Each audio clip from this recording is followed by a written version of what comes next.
Oh, yeah. Sorry. It's like the NCAA. We got to get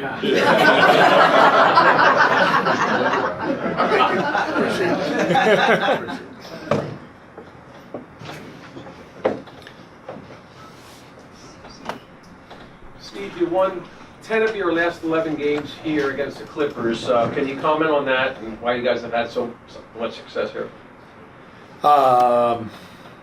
I have no idea. I mean, we've had a good team.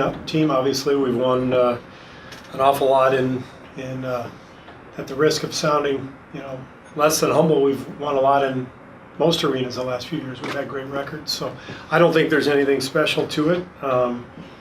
So we've just been good, and we've played well down here. Hey, Coach, just want to throw a shot in the dark out here. You want to, reveal your lineup?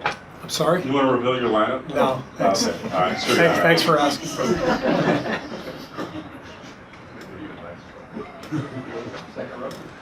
Steve, everybody uses titles for the standard of proof for everything, but I was thinking that the teams that you played on that didn't win championships, I was wondering if there's any of those that you look back on and you really enjoyed them and they really had great chemistry and that kind of thing. Yeah, Cleveland with Lenny Wilkins, Mark Price, Brad Doherty, Larry Nance, Craig Elo, those teams.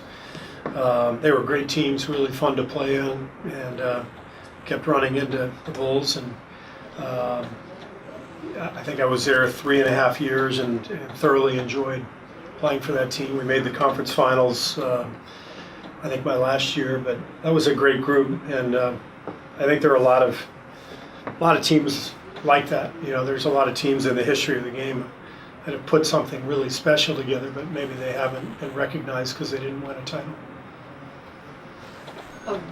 When the Clippers made their trades at the trade deadline, and I know you wrapped up with your team, but did it cross your mind to think, what are they doing down there? No, because I think it's been pretty clear what they've been doing. When they had to move on from their big three, I think they put a plan in place where they were rebuilding. What's been really impressive is that they won while they were rebuilding, and I think it's great for the league, to see a team doing what the Clippers are doing. Rather than try to stink, they're trying to be good, and in doing so, it's a little like Brooklyn. Brooklyn hasn't had any draft picks the last few years. So they said, we're not going to try to stink, we're not giving that pick anyway, so let's build something substantial. So when I see the Clippers, I see a team building a foundation, something substantial, something real, and you can see what they've done and how special this team has been. And the remarkable thing is they traded their best player and got better. Think about that. And Tobias Harris was having an all-star year. So between that trade and the Memphis trade, you think about who they've picked up between Shamet and Garrett Temple and Jermichael Green and draft picks, and continued to play well. So it's a great story. It's a model for other teams, I think, to try to compete and rebuild at the same time. It's not an easy thing to do.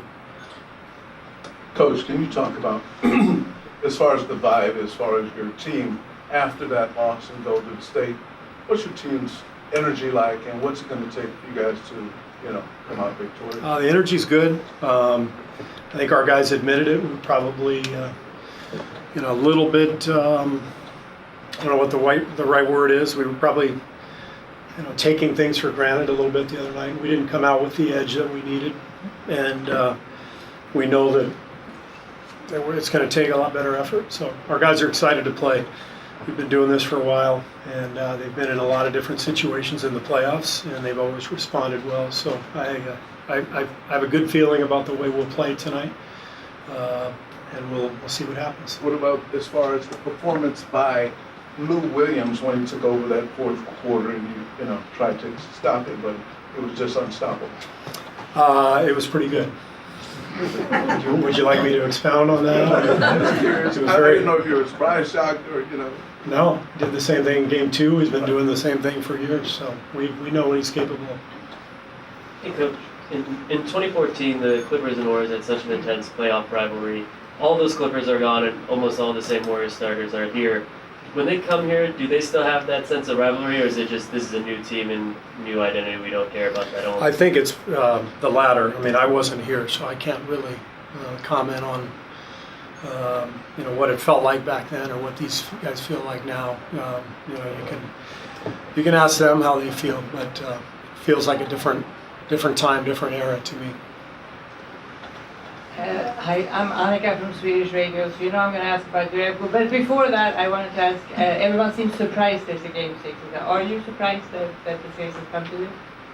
Not really. We've had an interesting season. We've been up and down a little bit, and the Clippers have had a great season, and they're on the rise. And we knew coming in this was not your typical 8 seed. So I think we expected to win last game. We didn't. But this is the playoffs. You got to put a team away, and we didn't play well enough to do so. So we got another crack at it tonight. And what about Jonas? I wanted to ask you, you're not going to tell me, so are you going to play Jonas? I might.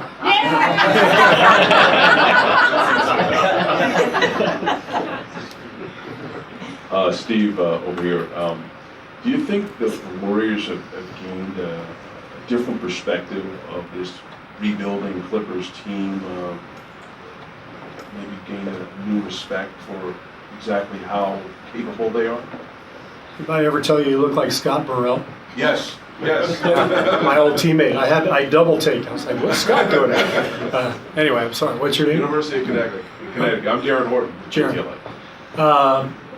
I think I'm not sure we needed a new perspective on the Clippers because we've seen this team all year, and we've watched. All our guys watch, the NBA. They watch every team, so we were impressed by the Clippers long before this series started, and they're they've done nothing to change that. If anything, I guess they're even more impressive. But we had a pretty good idea of that coming in. Okay.